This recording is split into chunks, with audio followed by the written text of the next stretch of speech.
This is New Jersey. But you know, I'm not giving up. You know, I'm going to find a job. You know, a permanent job. And this place to me is a stepping stone. It's not permanent. Nobody can live for free in the woods, you know, without some direction. Nothing's permanent in life, for one. And secondly, this is basically a stepping stone. If people come here, use it as a resort, you know, there's consequences to that. They're going to find out, you know. This is not a resort by no means, and we don't tolerate that. And Minister Steve, for one, will let them know that this is not a place for resort where you hang out. It's a place to get your head together. You have nowhere to go, but find something to do. You know, you need an activity. If you don't have an activity right now, help around the community. But the point is, this is not permanent, and you need to find something or establish something to get yourself out of here. Well, as of yet, there is no board or anything like that within the camp. It's pretty much myself that will make the decisions, but, you know, taking input from everybody, seeing the welfare of everybody, and, you know, taking into considerations people's needs, you know, I make the decisions. And so, you know, that's kind of the form of the government. It's just basically myself making the decisions. Not that, you know, not that I'm a dictator or anything like that. It's just that, you know, there has to be some form of government. Yeah. Somebody has to make the decisions, the last say. And, you know, people respect my decisions. They see that I'm being fair, not favoring anybody.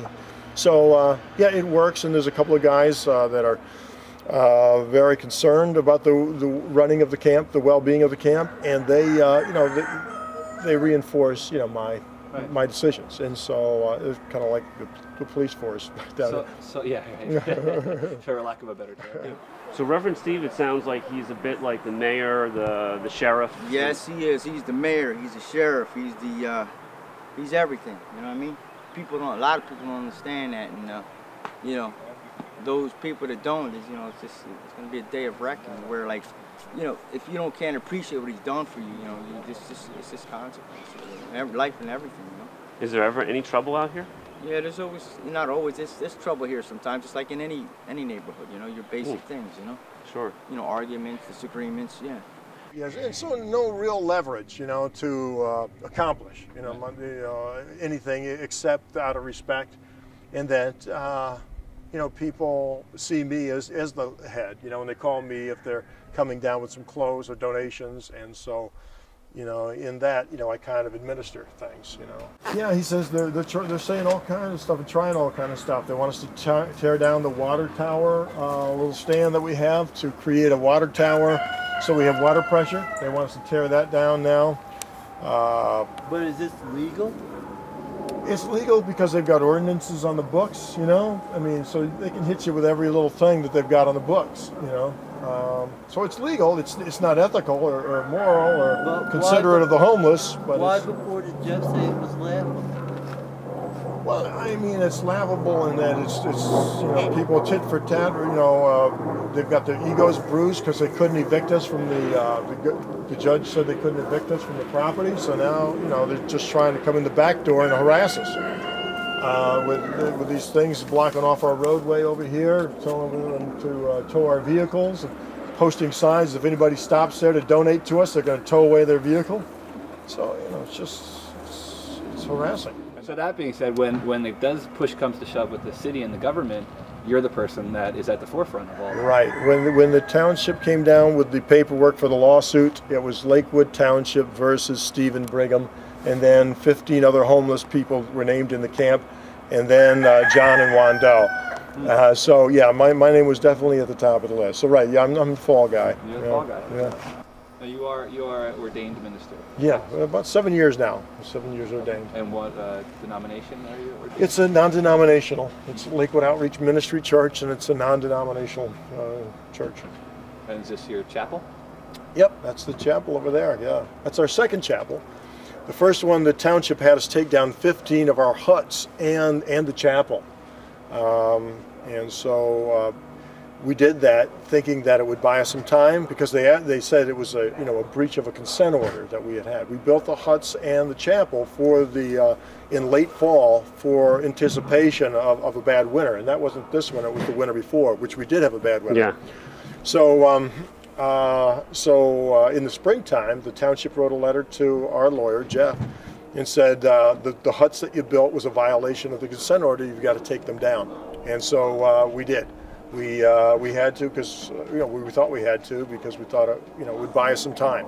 And so we took them down. I mean, it was painful for a lot of the guys to take down their own housing, their own hut that had sheltered them through that bad winter that year.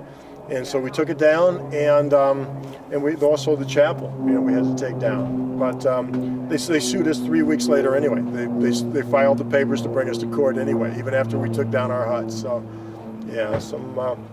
And how would that work? I mean, bringing a homeless camp to court, there's no funding. You guys don't have any money to be involved in a lawsuit. So how would that even work? Yeah, well, it's just basically suing us to get us off the land, saying that we're impacting the environment, and so they want us off the land.